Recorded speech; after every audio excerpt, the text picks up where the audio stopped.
예, 오늘 말씀은 이제 지혜로운 선택에 대하여 이제 말씀을 하고 있고요.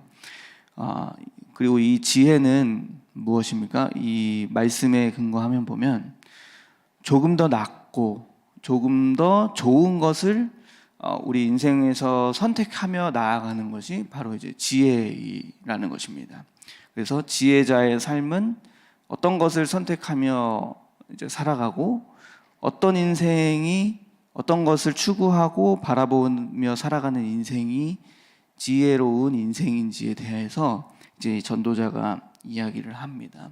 근데 이제 한 절 한 절을 좀 보시면 굉장히 무엇보다 이것이 낫다, 또 무엇보다 이것이 낫다 이렇게 대비를 하고 또 역설을 하면서 이제 우리 인생에서 벌어질 수 있는 삶의 여러 가지 그 모습들 속에서 이렇게 사는 게 지혜다, 또 이렇게 하는 것이 지혜다, 지혜로운 것이다, 이거는 우매한 것이다, 이렇게 말씀을 합니다.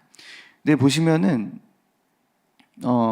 우리가 생각하는 그 기준하고는 조금 다른 것들이 좀 있습니다. 그죠? 그래서 보시면은 이제 먼저 한 절 한 절 좀 보면서 그 의미들을 한번 같이 찾아봤으면 좋겠습니다. 7장 1절을 보시면 먼저 이제 좋은 이름이 좋은 기름보다 낫고 이렇게 있습니다. 그리고 죽는 날이 출생하는 날보다 나으며 이렇게 말씀합니다. 그리고 또 2절도 보실까요? 2절까지? 2절까지 보시면은 초상집에 가는 것이 잔치집에 가는 것보다 나으니 모든 사람의 끝이 이와 같이 됨이라. 그렇죠?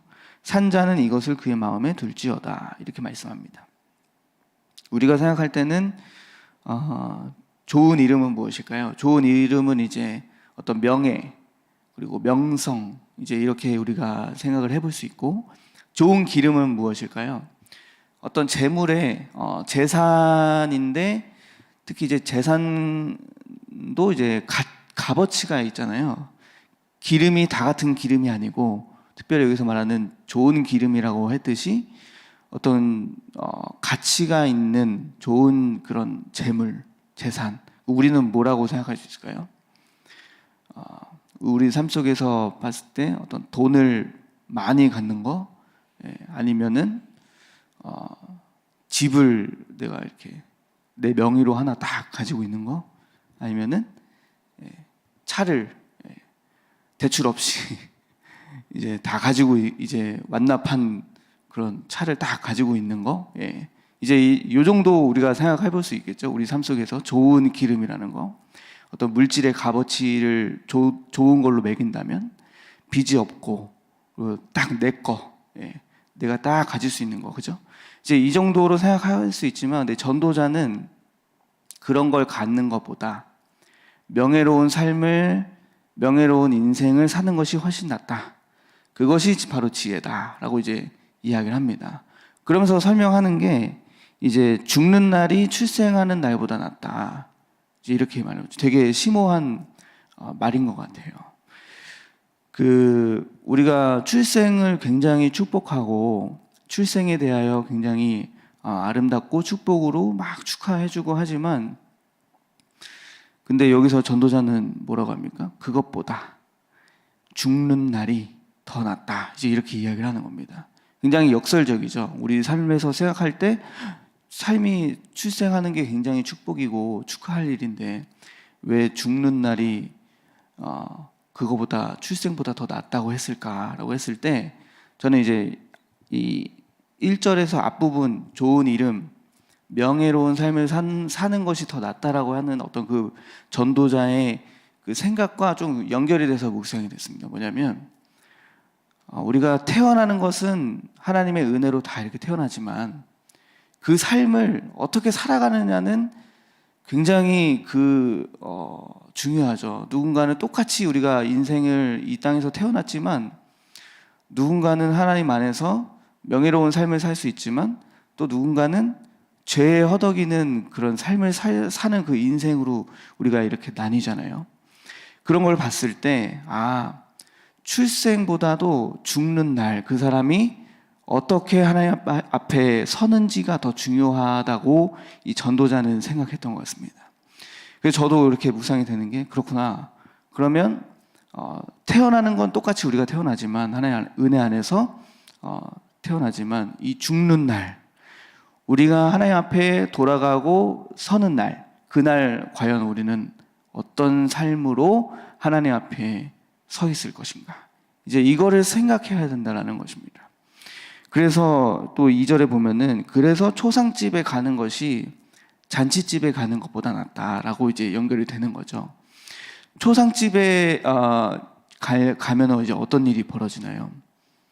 제가 만약에 누군가의 장례식에 간다고 하면 그 장례식에 그 사람의 인생을 통해서 누구의 인생을 봅니까? 나의 인생을 봅니다. 이 사람은 이렇게 살았구나. 나는 무엇을 이제 앞으로 어떻게 살아가야 할까? 이제 삶에 깊은 고뇌와 고찰이 생기는 게 깊은 이제 묵상이 되어지는 게 이제 초상집입니다. 근데 잔치집에서는 오늘 전도서의 저자가 말하는 잔치집의 개념은 그냥 그런 거 없이 굉장히 가벼운 어떤 즐기고 축하하고 이제 이런 그 잔치집이라는 거죠. 그 잔치집에서 굉장히 심오한 인생에 대한 고뇌를 하진 않잖아요. 이제 그런 걸 이야기하면서 그러니 인생을 조금 더 심오하게 생각하고 하나님 앞에서 묵상하고 이제 앞으로 내 인생을 어떻게 살아가야 할 것인가에 대한 깊은 생각을 할 수 있는 것이 초상집이다. 그래서 초상집에 가는 것이 잔치집에 가는 것보다 낫다. 이제 이렇게 이야기를 하는 겁니다. 그러니까 우리가 전도자의 이야기는 무엇입니까? 결국에는 인생을 좀 더 깊이 있게 가져가 보라는 것입니다. 인생을 조금 더 깊이 있게 생각하고 어떻게 하면은 하나님 안에 지혜롭게 살 것인가를 한번 우리가 이제는 생각을 해봐야 된다. 이제 이런 것입니다. 그래서 3절에 보시면은 슬픔이 웃음보다 나음은 얼굴에 근심하는 것이 마음에 유익하기 때문이니라. 우리가 성경에도 항상 기뻐하라 쉬지 말고 기도하라 이렇게 말씀하셨듯이 기쁨에 대하여 이렇게 이야기합니다. 근데 오늘 전도자는 슬픔이 웃음보다 낫다 이제 이렇게 이야기하는 거죠. 그럼 이제 이걸 어떻게 해석할 것인가? 저는 이제 이렇게 됐습니다. 뭐냐면 슬픈 시절이 우리에게 있잖아요. 우리 인생에서 슬픔이 도래하는 시절이 있습니다. 다 누구에게나 다 있습니다. 근데 이 슬픔의 시절은 뭐죠? 슬픔의 시간은 뭔가 그 사람에게는 아픔이고 또 상처가 또 있는 시간이기도 하지만 반대로 하나님 앞에서 그 시간은 굉장히 유익한 시간이 될 수도 있습니다. 그러니까 생각을 해볼 때 이런 어떤 아픔이 있는 사람이 저는 삶에 대하여 좀 더 깊이 있게 고뇌하고 생각할 수 있는 시간을 얻은 사람이다라고 이제 묵상이 됐어요. 저와 여러분도 다 마찬가지로 저도 그렇고 여러분도 그렇고 어떤 인생의 슬픔의 시간, 아픔의 시간을 통하여 이제 복음을 만났을 때 그 시간이 이제 회복이 되면서 더 하나님 앞에 관계가 회복되고 하나님 앞에 더 가까이 나아갈 수 있던 어떤 하나의 계기가 되고 발판이 되었잖아요. 이제 그런 것처럼 아예 슬픔이 없는 것보다도 이 슬픔을 한번 경험해 본 사람이 더 나았지 않을까. 저는 이제 이렇게 묵상이 됐습니다. 그래서 이제 4절도 보면은 지혜자의 마음은 초상집에 있을 때 우매한 자의 마음은 혼인집에 있느니라. 이 말은 또 무엇일까요? 그만큼 지혜자의 마음은 늘 인생에 대하여 자기가 좀 깊이 있게 생각하고 묵상하고 또 이렇게 고뇌하면서 하나님 앞에서 이렇게 있다라는 것입니다. 근데 우매한 자는 무엇입니까? 인생에 대한 그런 깊이 있는 고뇌가 없다. 그저 즐기고 먹고 마시고 이제 이 정도의 삶을 살아간다는 것입니다. 또 한 구절 보면 이제 5절부터 이제 보시면은 이제 이렇게 나옵니다. 지혜로운 사람의 책망을 듣는 것이 우매한 자들의 노래를 듣는 것보다 나으니라. 이제 책망에 대해서 나옵니다. 근데 책망도 다 같은 책망이 아니라 앞에 수식이 붙죠. 뭐라고 합니까? 지혜로운 사람의 책망을 듣는 거. 예. 그러니까 책망도 지혜로운 사람이 하는 책망이랑 그냥 사람들이 그냥 책망에도 두 종류가 있다는 겁니다. 지혜로운 사람이 하는 책망, 그리고 그냥 상처 주기 위한 어떤 그런 책망. 예, 이제 이 정도로 이제 나눌 수 있는데, 저는 어릴 때 책망을 많이 받았던 것 같아요. 예, 아버지로 인하여 책망을 많이 받고, 또 근데 참 생각을 해보면 밖에서는 가정에서는 이제 아버지에게 책망을 많이 받았었는데, 또 의외로 밖에서는 그렇게 많이 받지는 않았던 것 같아요. 집에서 너무 받아서 이렇게 움츠려서 그런지는 잘 모르겠는데, 그냥 뭐든지 밖에서 생활할 때 안전하게, 이렇게 하면 위험하다, 혼난다, 이제 이런 생각에 약간 잔뜩 쫄아가지고 이제 그렇게 생활을 했는지는 잘 모르겠는데, 그런데 제가 책망을 이렇게 많이 받았던 기억이 또 뭐냐면, 이제 사역자가 되고서 이제 전에 교회에서 이제 목사님도 책망을 많이 하셨고 이제 그랬는데, 중요한 거는 이 책망을 받는 사람이 어떻게 받느냐에 따라서 그거를 약으로 쓸 수 있고, 아니면 그게 상처로 자기를 죽일 수 있다라는 묵상이 많이 됩니다. 책망을 하는 사람은 저는 이렇게 생각합니다. 지혜로운 사람의 책망은 어떤 책망이냐면, 상대를 사랑하기 때문에 하는 책망이 바로 지혜로운 사람의 책망이에요. 그 사람이 잘 됐으면 좋겠고, 그 사람이 좀 하나님 안에서 축복된 길로 갔으면 좋겠고 하는 그런 마음의 소망을 가지고, 하나님의 마음을 가지고 하는 책망이 바로 지혜로운 사람의 책망이다. 이제 이렇게 묵상이 됩니다.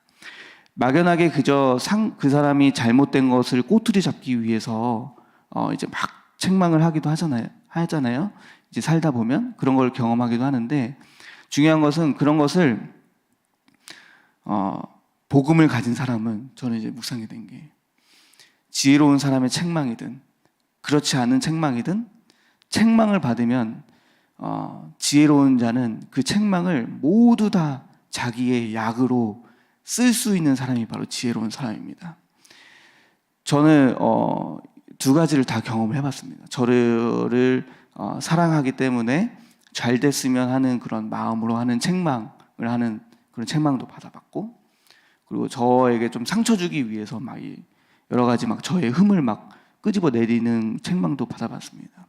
근데 중요한 거는 이 책망을 받을 때 중요한 것은 이 책망을 받는 사람의 태도가 낮은 마음으로 받으셔야 된다는 거예요.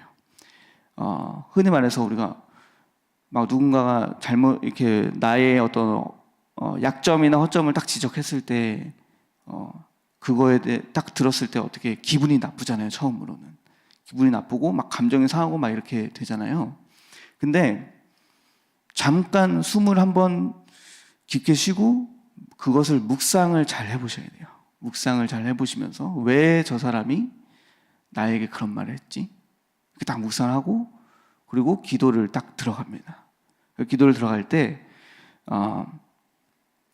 늘 하나님께서 하셨던 것은, 저의 마음에 작업을 하셨던 것은 뭐냐면, 죽어야 되는 거예요. 내가 꼬꾸라져야 되는 거.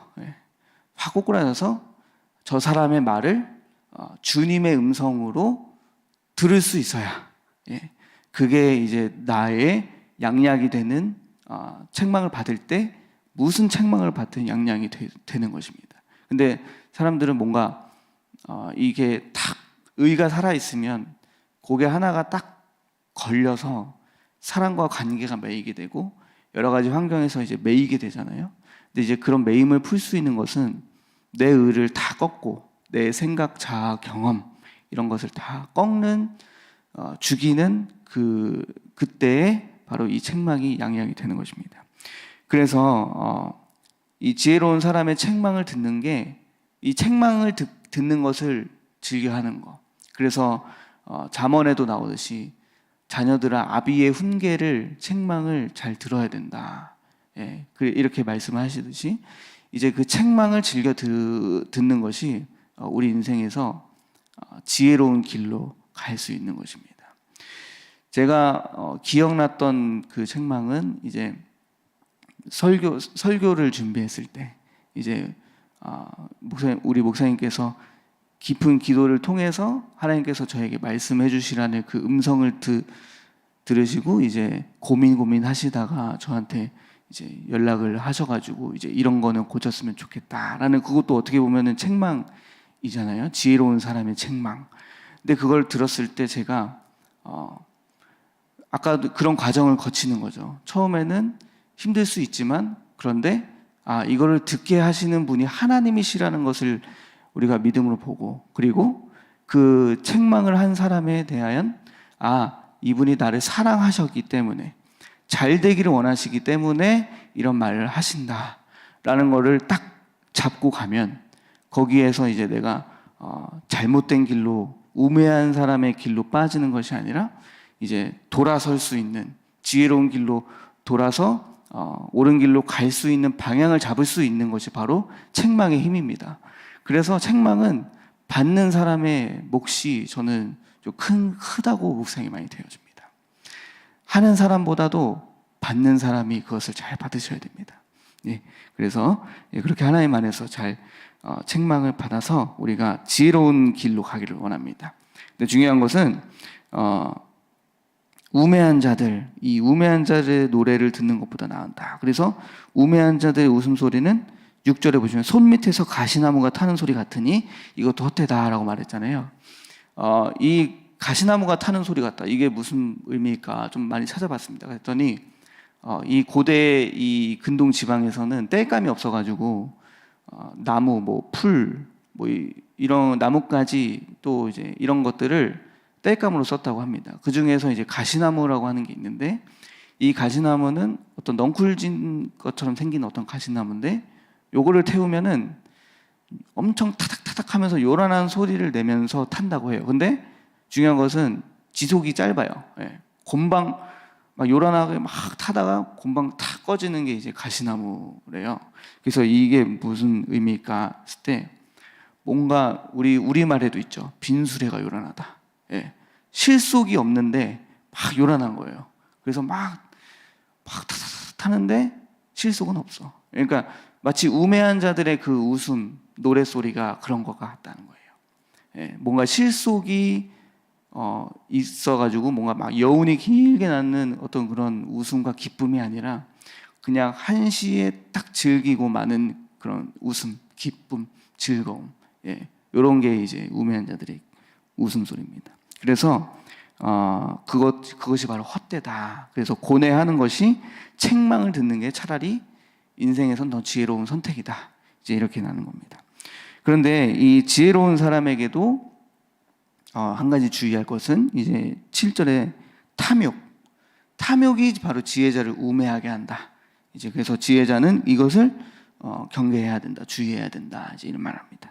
탐욕이 지혜자를 우매하게 하고, 또 뇌물, 탐욕과 이 뇌물, 이것을 바로 지혜자를 망하게 하는 길이다. 그러니 지혜자는 이것을 경계해야 된다라고 전도자는 말합니다. 그리고 또 이제 8절을 보시면 일의 끝이 시작보다 낫고 참는 마음이 교만한 마음보다 나으니, 쭉 보겠습니다. 급한 마음으로 노를 바라지 말라. 노는 우매한 자들의 품에 머무름이니라. 옛날이 오늘보다 나은 것이 어찌 미냐 하지 말라. 이렇게 묻는 것은 지혜가 아니니라. 이렇게 말씀하십니다. 일의 끝이 시작보다 낫다. 이렇게 말씀하실 때 저는 많이 찔렸습니다.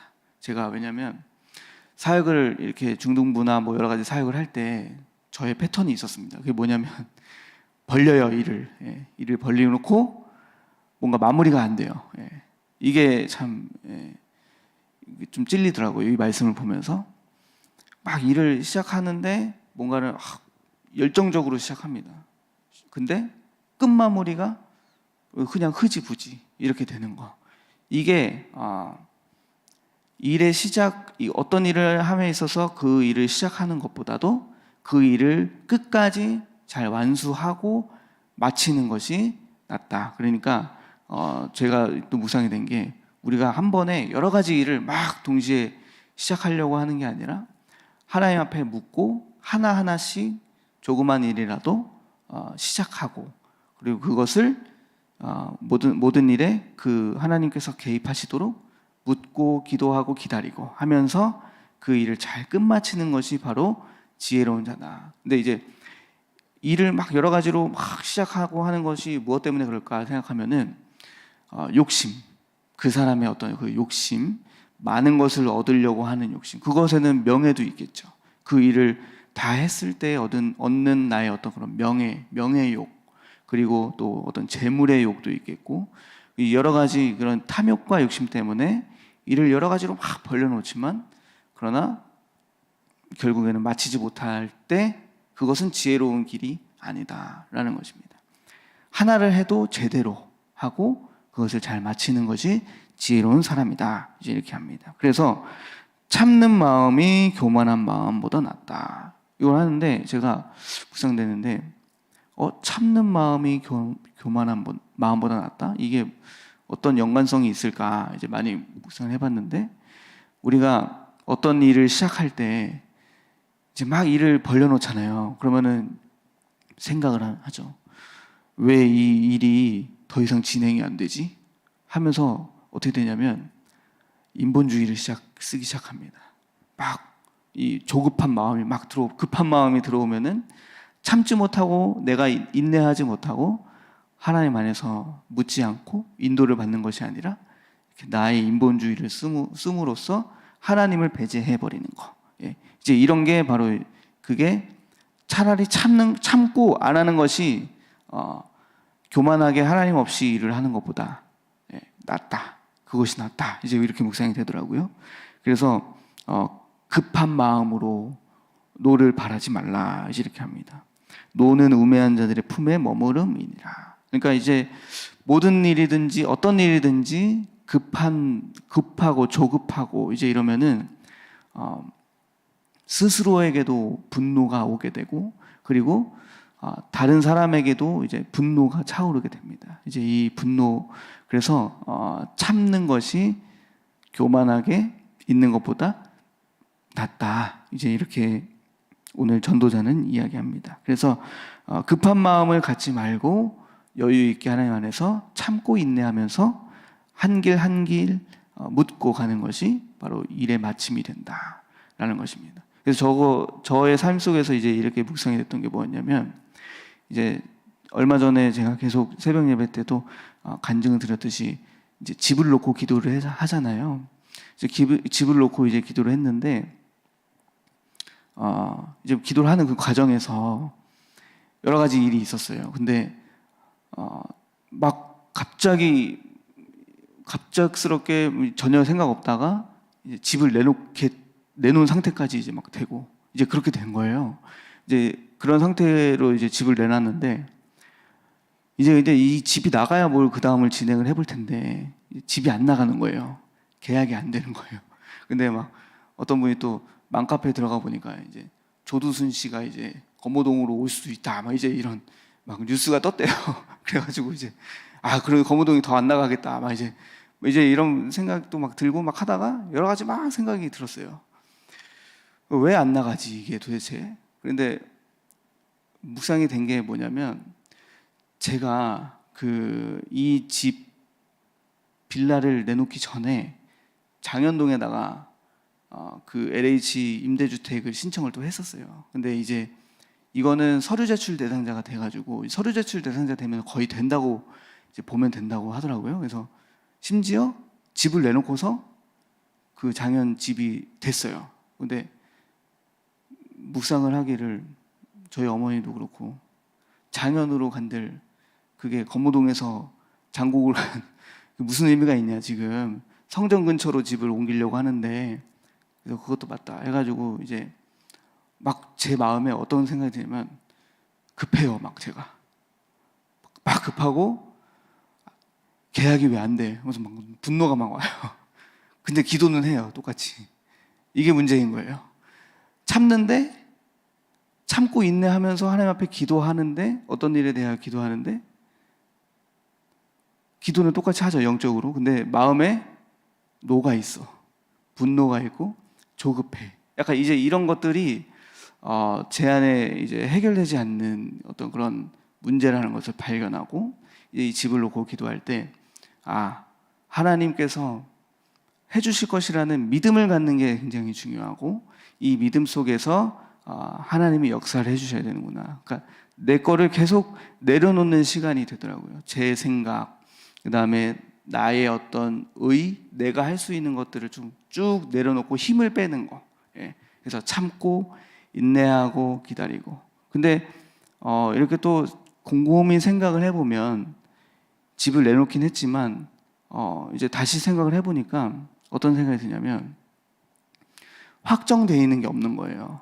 예를 들어서 집을 내놨을 때 이 골드로 왔을 때 집에 대한 그 대출이 어느 정도 확정돼서 나온다라는 게 아니고 다 은행에서 심사를 거쳐야 되고 이제 부족할 수도 있는 거죠. 제가 대출할 때 금액이 부족할 수도 있는 거예요. 그러니까 큰일 날 뻔했다. 만약에 이게 나가고 근데 대출이 적게 나왔어.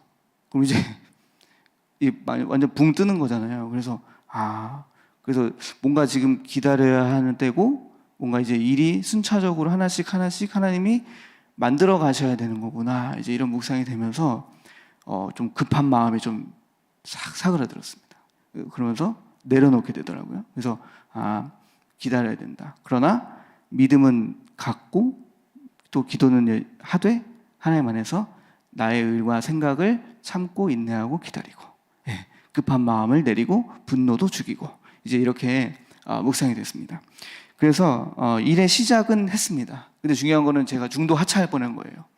그런데 끝까지 참고 이 일이 마칠 때까지 하나님을 신뢰하고 의뢰하는 것입니다. 그래서 그것이 바로 지혜로운 사람의 길이다. 이제 이렇게 나옵니다. 그래서 이게 쭉 보시면은 결국에 이제 결론적으로 오늘 말씀을 맺히도록 하겠습니다. 하나님께서 13절을 보겠습니다. 하나님께서 행하시는 일을 보라. 하나님께서 굽게 하신 것을 누가 능히 곧게 하겠느냐. 형통한 날에는 기뻐하고 공고한 날에는 되돌아보아라. 이 두 가지를 하나님이 병행하게 하사 사람이 그의 장래일을 능히 헤아려 알지 못하게 하셨느니라. 이렇게 말씀하셨듯이 모든 삶의 주권이 우리 하나님께 있다는 것입니다. 그러니까 우리 삶 속에 형통한 일이 있거든 하나님께 기뻐하고 또 공고한 일이 우리에게 있거든 되돌아보는 것입니다. 어떻게 되돌아봅니까? 하나님의 은혜를 되돌아보고 또 하나님께서 역사하셨던 것을 되돌아보면서 우리 안에서 계속 믿음을 만들어야 되는 것입니다. 그래서 우리의 모든 삶의 문제 속에 결국은 하나님은 우리를 하나님을 바라보도록 하시는 거. 저는 이게 계속 전도서를 보면서 묵상이 이제 많이 됩니다. 우리의 형통에도 하나님 앞에 기쁨으로 드리고 공고해도 되돌아보면서 하나님의 은혜를 기억하면서 믿음을 만들어가는 것. 결국에 우리 삶의 모든 그 주권이 하나님께 있음을 기억하고 하나님께 향하도록 우리의 마음을 하나님께 향하도록 우리의 인생의 주권을 하나님 앞에 드리도록 하는 것이 바로 지혜자의 길이다라는 것입니다. 그래서 저와 여러분들이 깨달아야 할 것은 우리 삶의 여러 가지 문제 속에서 지혜를 구하되 저는 이제 딱 하나로 요약을 하자면 하나님하고의 관계 그리고 하나님하고의 주권을 회복하는 시간 그것이 바로 지혜자의 삶이다 인생이다 이제 이렇게 좀 많이 묵상이 됩니다. 그래서 계속 하나님을 경외하고 이제 나아가는 그 인생의 길 그 속에서 우리 삶 속에 지혜로운 선택으로 지혜로운 길로 나아가는 저와 여러분 되시기를 소망합니다. 기도하겠습니다. 하나님 아버지 감사합니다. 우리 인생에 여러 가지 선택의 갈림길이 있지만 우리는 늘 언제나 하나님을 선택하며 나아가는 우리 큰나무 교회가 되기를 소망합니다. 하나님께서 역사하심을 기억하고 하나님께서 일하심을 기대하며 믿음을 만들어갈 수 있도록 아버지 함께하여 주시옵소서. 우리 삶의 여러 가지 인생 속에 하나님의 주권을 회복하기를 소망합니다.